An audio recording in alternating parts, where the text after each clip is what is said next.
Ini adalah update dari kasus modus penipuan terbaru yang mengatasnamakan Kantor Pos Indonesia dan Kepolisian Indonesia yang aku alami. Tonton kronologi lengkapnya di video sebelum ini. Mulai dari aku ngangkat telepon dari si penipu sampai aku lapor ke polisi yang beneran. Link videonya ada di deskripsi atau di pin kolom komentar.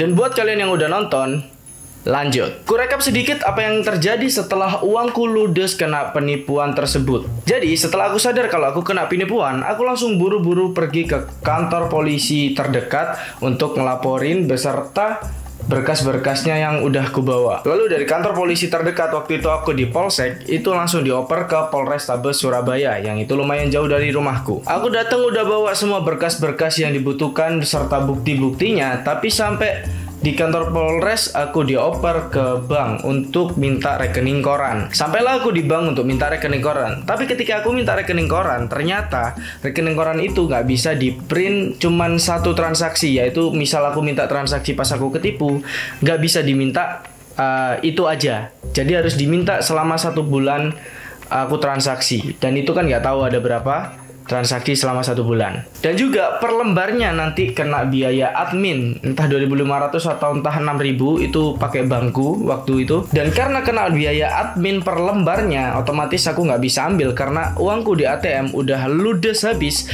kena penipu, dan uangku di dompet juga udah habis karena harus ngeprint berkas-berkas, bukti-bukti dan berkas-berkas yang dibutuhin lah untuk pelaporan. Lalu karena saya nggak dapat rekening koran, saya dengan bodoh amatnya ngeprint ulang mutasi rekening transaksi yang aku lakukan. Dan akhirnya mutasi rekeningku diterima sama kantor polisi tersebut.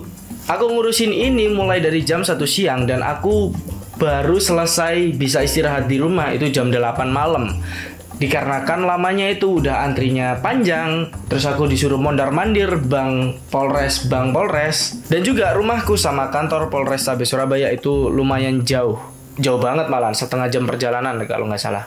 Dan saat setelah melapor, aku sempat tanya ke polisinya, Pak, ini setelah ini apa yang harus saya lakukan?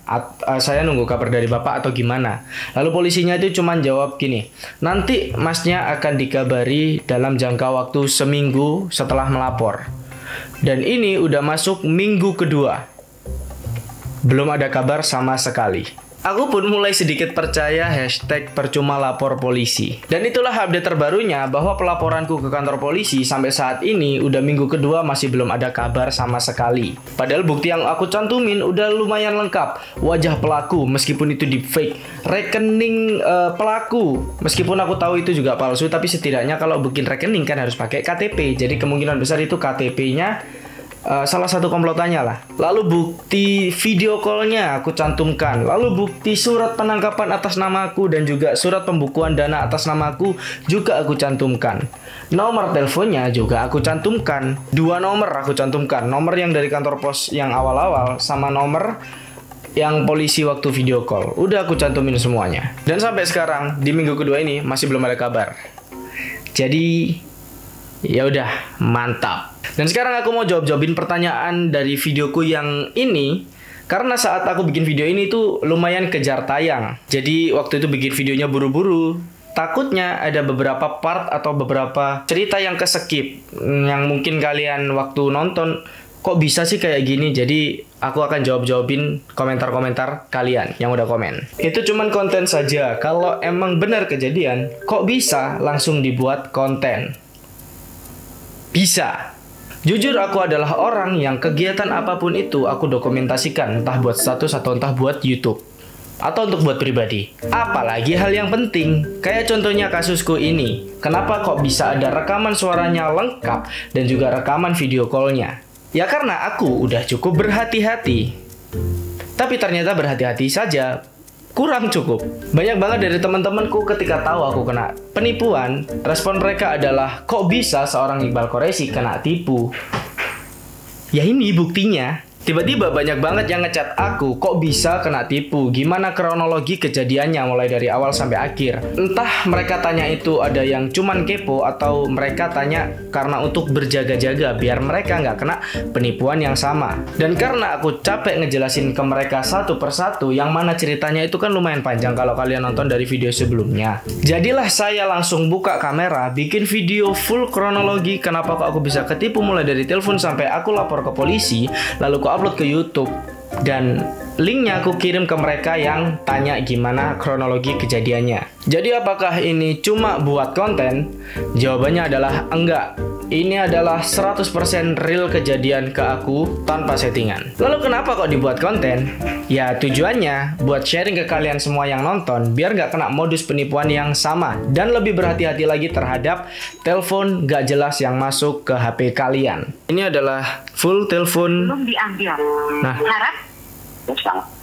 ini adalah full telepon pertama kali dari penipunya waktu pagi hari, yang waktu aku baru bangun tidur. Ini totalnya 37 menitan. Yang rekam 37 menitan. Kalau misalnya aku bikin konten settingan, ngapain aku telepon orang pakai pulsa 37 menit lalu aku rekam cuman buat konten. Itu pun rekaman audionya kan cuman masuk di awal video doang. Dan itu nggak sampai 2 menit kalau nggak salah. Jadi kalau emang aku niat bikin settingan, ini niat banget sih. Komentar selanjutnya, kenapa si pelaku matanya ditutup bro? Aku sebelumnya udah bikin versi uncensored, tanpa sensor sama sekali. Ya seperti yang kalian tahu kalau YouTube itu peraturannya ketat banget. Muka anak kecil aja di YouTube itu bakalan di strike atau di take down. Dan aku bikin video ini kemarin tanpa sensor sama sekali. Wajah pelaku aku tunjukin, terus video-video dan kata-kata beberapa itu aku tunjukin semuanya. Lalu setelah aku upload 1 hari kemudian videoku di take down oleh YouTube dengan alasan ujaran kebencian. Lah, ini kan aku lagi sharing pengalamanku kena modus penipuan terbaru. Kok malah sama YouTube dianggap ujaran kebencian? Jadi akhirnya aku edit ulang lagi videonya, aku ambil yang aman-aman dan aku sensor muka pelakunya. Lalu aku upload ulang ke YouTube dan videonya yang kalian tonton saat ini, linknya ada di bio. Tapi buat kalian yang kepo sama muka pelakunya itu kayak gimana, coba kalian cek aja Instagramku @iqbalqureshi. Postingannya ada di Reels, kalau nggak salah di Reels, ya di Reels itu ada muka pelakunya tanpa sensor sama sekali. Tapi itu mukanya deepfake teman-teman. Jadi itu udah rekayasa AI dari si penipu. Ya penipu pasti lebih pinter lah, mereka nggak mungkin nunjukin wajah aslinya ke yang mau ditipu. Jadi mereka pakai teknologi AI buat ngedeepfake wajah mereka. Jadi selama video call ini si polisi gadungan ini mukanya deepfake teman-teman, pakai AI. Udah lumayan canggih juga ternyata penipu-penipu ini. Lanjut. Lagian kalau kita nggak merasa ada yang mengirim paket apapun, kenapa ditanggepin? Tapi ya namanya lagi apes, bisa juga kena tipu. Ya, masalahnya awal telepon masuk itu yang ngomong sistem, Pak.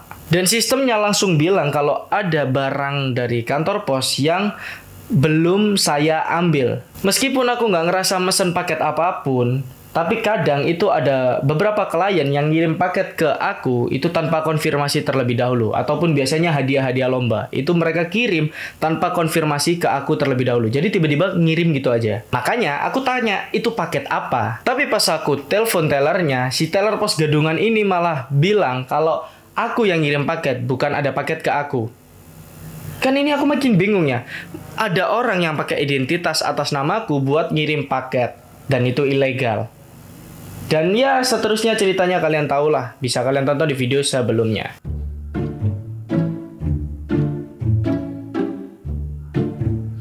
Bukan saya yang ngomong, tapi mereka. Lanjut. Sama-sama. BTW banyak banget yang ngucapin makasih ke aku karena udah sharing pengalamanku kena tipu. Dan banyak juga yang ngucapin turut berduka cita karena dompetku tiba-tiba langsung kosong, termasuk ATM-nya. Demi konten sampai segininya ya. Tapi ada bagusnya buat pengalaman yang nonton. Intinya jika ada telepon masuk, namanya tidak ada di daftar kontak HP, angkat. Kalau ngomong nggak jelas, nggak kenal nama kita, nanya-nanya nggak jelas, matiin teleponnya, langsung blokir. Kalau ada telepon masuk nomor nggak jelas lagi, blokir lagi.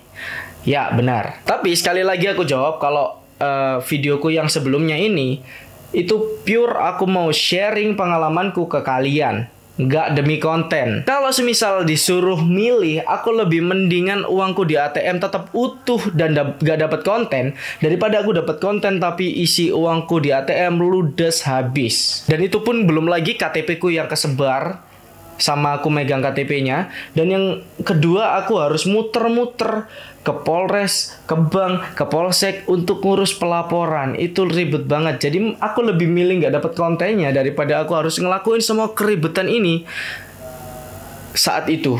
Karena kebutuhan itu makan, belinya pakai uang, bukan pakai konten. Skill bicara situ sih memang oke sih mas, tapi kayaknya lu memang gaptek sih mas. Rekening koran aja kayak masih belum paham. Dan kalau laporan penipuan menyangkut transaksi bank, memang harus bawa identitas dan rekening koran dari bank yang lu pakai, yaitu BCA. Ngurusnya ke BCA. Kenapa ke BRI? Oke, aku jawab dulu. Kenapa kok ke BRI? Karena waktu aku datang ke BCA, sama BCA disuruh ke BRI, karena aku transfernya kan ke BRI. Lalu dari BRI nyuruh aku balik lagi ke BCA. Ya intinya mondar-mandir lah. Ya wajar sih kalau lu gampang banget ketipu. Bukan efek bangun tidur, tapi karena masnya, seperti yang masnya bilang sendiri, tolol.